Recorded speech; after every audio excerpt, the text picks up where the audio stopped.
October 7 Hamas ആക്രമണത്തിൽ ബന്ദിയായ സൈനികർ കൊല്ലപ്പെട്ടതായി അറിയിച്ച് ഇസ്രായേൽ സൈന്യം.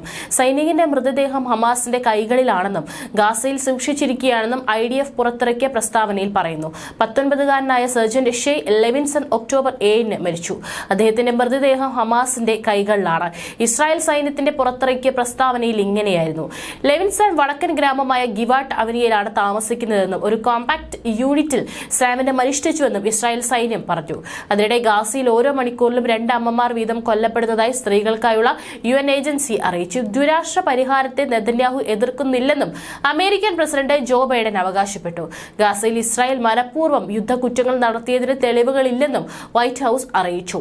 എന്നാൽ ഇസ്രായേൽ ആക്രമണത്തിൽ റാമല്ലയിൽ അമേരിക്കൻ പൗരത്വമുള്ള 17-കാരൻ കൊല്ലപ്പെട്ടതിൽ ആശങ്കയും അറിയിച്ചു. അതേസമയം ഹമാസ് ബന്ദികളാക്കിയവരെ തിരികെ ലഭിക്കാൻ ഗാസയ്ക്കെതിരായ ആക്രമണം അവസാനിപ്പിക്കണമെന്ന് ഇസ്രായേൽ പ്രതിപക്ഷ നേതാവ് യായർ ലാപിഡ് ആവശ്യപ്പെട്ടു.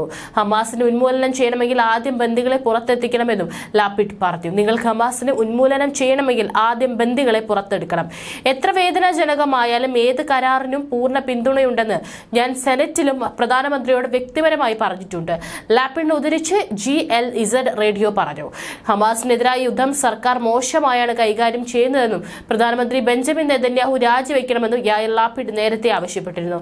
അതിനിടെ പലസ്തീന് പരമാധികാര രാഷ്ട്രത്തിനുള്ള അവകാശമുണ്ടെന്ന് ഫ്രഞ്ച് വിദേശകാര്യമന്ത്രി സ്റ്റെഫാൻ സെജോൺ പറഞ്ഞു. പലസ്തീനികൾക്ക് പരമാധികാരത്തിനും രാഷ്ട്രീയ പദവിക്കും അവകാശമുണ്ടെന്നും അദ്ദേഹം എക്സിൽ കുറിച്ചു. ആ ലക്ഷ്യം കൈവരിക്കാൻ പലസ്തീനികളെ പിന്തുണയ്ക്കുമെന്ന പ്രതിജ്ഞയിൽ ഫ്രാൻസ് വിശ്വസ്തത പുലർത്തുമെന്നും അദ്ദേഹം ഊന്നി പറഞ്ഞു. നേരത്തെ ഇസ്രായേൽ ഹമാസിനെ ഒരിക്കലും പരാജയപ്പെടുത്താനാവില്ലെന്നും യുദ്ധ ക്യാബിനറ്റ് മന്ത്രിയും മുൻ കരസേനാ മേധാവിയുമായ ഗാഡി ഐസൻകോട്ട് പറഞ്ഞിരുന്നു. IDF മുൻ ചീഫ് ഓഫ് സ്റ്റാഫായിരുന്ന ഐസൻകോട്ട് ചാനൽ 12 നൽകിയ അഭിമുഖത്തിലാണ് നെതന്യാഹുവിന്റെ യുദ്ധതന്ത്രങ്ങളെ രൂക്ഷമായി വിമർശിച്ചതും ഇസ്രായേലിന്റെ പരാജയം സമ്മതിച്ചതും. 107 ദിവസമായി ഗാസയിൽ ഇസ്രായേൽ നടത്തുന്ന വംശഹത്യയിൽ കൊല്ലപ്പെട്ടവരുടെ എണ്ണം 25,105 ആയി. കഴിഞ്ഞ 24 മണിക്കൂറിനിടെ 178 പലസ്തീനുകളാണ് കൊല്ലപ്പെട്ടത്. 300 പേർക്ക് പരിക്കേറ്റതായും പലസ്തീൻ ആരോഗ്യ മന്ത്രാലയം അറിയിച്ചു. ഇസ്രായേലിൽ ഇതുവരെ 1139 പേരാണ് കൊല്ലപ്പെട്ടത്. വെസ്റ്റ് ബാങ്കിൽ 369 പേർ കൊല്ലപ്പെട്ടു. ഗാസയിൽ ഇതുവരെ 62,681 പേർക്കാണ് പരിക്കേറ്റത്. ഇതിൽ 8,663 പേർ കുട്ടികളാണ്. വെസ്റ്റ് ബാങ്കിൽ 4,000 പേർക്കാണ് പരിക്കേറ്റത്.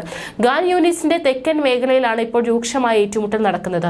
നാസർ ഹോസ്പിറ്റലിനെ കേന്ദ്രീകരിച്ചാണ് ഏറ്റുമുട്ടൽ നടക്കുന്നത്. ഇസ്രായേൽ സൈന്യം ഈ മേഖലയിൽ കനത്ത ബോംബാക്രമണവും നടത്തുന്നുണ്ട്.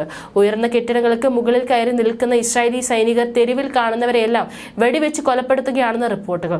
നിരവധി ആളുകളാണ് ആശുപത്രിക്കകത്ത് കുടുങ്ങിക്കിടക്കുന്നത്. അതിനിടെ വടക്കൻ ഗാസയിൽ ഒരു കാറിന് നേരെ നടന്ന ആക്രമണത്തിൽ 3 പേർ കൊല്ലപ്പെടുകയും നിരവധി പേർക്ക് പരിക്കേൽക്കുകയും ചെയ്തു.